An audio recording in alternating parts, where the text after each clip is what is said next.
ಕುವೆಂಪು ಒಂದು ಮಾತನ್ನು ಹೇಳ್ತಾರೆ ವಿಮರ್ಶಕರನ್ನು ಕುರಿತು. ಒಂದು ಪಕ್ಷಿಕಾಶಿ ಅನ್ನುವಂಥ ಪದ್ಯದಲ್ಲಿ, ಕೊಲ್ಲುವ ಬತ್ತಳಿಕೆ ಬಿಲ್ಲು ಬಾಣವನು ಎಲ್ಲ ಬಿಟ್ಟು ಬಾ, ಮೈಯ ತೊಳೆದು ಬಾ, ಕೈಯ ಮುಗಿದು ಬಾ ಅಂತ ಹೇಳ್ತಾರೆ. ಒಬ್ಬ ವಿಮರ್ಶಕರು ಹೇಗಿರಬೇಕು ಒಂದು ಪುಸ್ತಕ ಪ್ರವೇಶ ಮಾಡುವಾಗ ಅಂತ.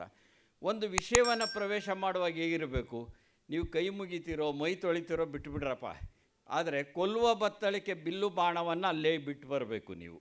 ಆದರೆ ಅನೇಕರು ವಿಶ್ಲೇಷಣೆ ಮಾಡ್ತೀವಿ ಅಂತೇಳಿ ಬತ್ತಳಿಕೆ, ಬಿಲ್ಲು, ಬಾಣ, ಸಾಧ್ಯ ಆದರೆ ಖಡ್ಗ ಎಲ್ಲನೂ ಇಟ್ಕೊಂಡು ಬರುವಂಥ ಸ್ಥಿತಿಯಲ್ಲಿ ನಾವಿದ್ದೇವೆ ಇವತ್ತು.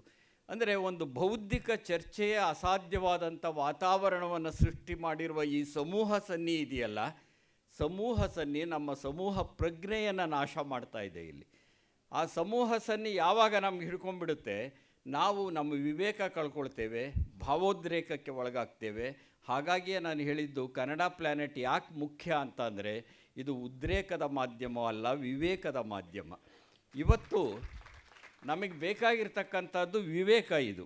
ಆದರೆ ಒಟ್ಟಾರೆ ಏನಾಗಿದೆ, ವಿವೇಕದ ಜಾಗದಲ್ಲಿ ಅವಿವೇಕ ಬರ್ತಾ ಇರೋದನ್ನು ನಾವು ನೋಡ್ತಿದ್ದೇವೆ. ಜಾತಿ ವಿನಾಶ ಆಗಬೇಕು ಅಂತ ನಾವು ಹೇಳ್ತಾ ಇದ್ವಿ 70-80ರ ದಶಕದಲ್ಲಿ. ಇವತ್ತು ಜಾತಿ ವಿಕಾಸವಾಗ್ತಿರೋದನ್ನು ನಾವು ನೋಡ್ತಿದ್ದೇವೆ. ಮಾನವೀಯತೆಯ ಪರವಾಗಿ ಉದ್ದಕ್ಕೂ ಮಾತಾಡ್ಕೊಂಡು ಬಂದ್ವಿ ನಾವು. ಆದರೆ ಮಾನವೀಯತೆಯನ್ನು ನುಂಗಿ ಹಾಕುವ ಮತೀಯತೆ ಮತ್ತು ಮಠೀಯತೆಗಳು ಜಾಸ್ತಿ ಆಗ್ತವೆ. ಬರೀ ಮತೀಯತೆ ಅಲ್ಲ, ಮಠೀಯತೆಗಳು ಜಾಸ್ತಿ ಆಗ್ತಾಯಿವೆ. ಇಂಥ ಸಂದರ್ಭದಲ್ಲಿ ನಾವು ಇರಬೇಕಾದ್ರೆ ಪ್ರೀತಿ ಎಲ್ಲಿದೆ, ಪ್ರೀತಿ ಅಂಗಡಿಗಳನ್ನು ತೆಗಿಬೇಕು ಅಂತ ಏನೋ ಒಂದು ಕೆಲವರು ಹೇಳ್ತಾ ಇರೋದನ್ನು ನಾವು ನೋಡ್ತೇವೆ. ಆದರೆ ಪ್ರೀತಿಯ ಅಂಗಡಿಗಳ ಬದಲು ದ್ವೇಷದ ಬಜಾರ್ಗಳು ಸೃಷ್ಟಿ ಆಗ್ತಿವೆ ಇವತ್ತು.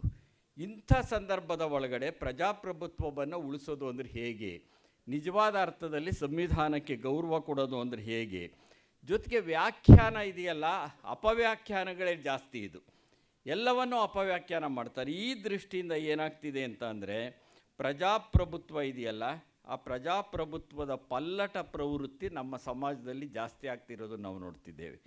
ಅದರ ಅರ್ಥ ಮತ್ತು ಅನುಷ್ಠಾನ, ಸಂವಿಧಾನವನ್ನೇ ತೆಗೆದುಕೊಳ್ಳಿ, ಸಂವಿಧಾನವನ್ನು ಬದಲಾಯಿಸ್ತಾರೋ ಬಿಡ್ತಾರೋ ಅದು ಬೇರೆ ಚರ್ಚೆ ಆಗುತ್ತೆ. ಆದರೆ ಸಂವಿಧಾನ ಪಠಣ ಪ್ರದರ್ಶನ ಮುಖ್ಯ, ನಿಜ, ಜನಕ್ಕೆ ಗೊತ್ತಾಗಬೇಕು. ಆದರೆ ಪಠಣ ಪ್ರದರ್ಶನವನ್ನು ಮೀರಿದ ಅನುಷ್ಠಾನ ಎಷ್ಟರ ಮಟ್ಟಿಗಾಗಿದೆ ಅನ್ನೋವಂಥ ಪ್ರಶ್ನೆಯನ್ನು ನಾವು ಹಾಕ್ಕೊಳ್ಬೇಕು. ಆಗ ಪ್ರಜಾಪ್ರಭುತ್ವ ಇಲ್ಲಿ ಎಷ್ಟರ ಮಟ್ಟಿಗೆ ಅನುಷ್ಠಾನದಲ್ಲಿದೆ ಅಂತ ನಮಗೆ ಅರ್ಥ ಆಗುತ್ತೆ.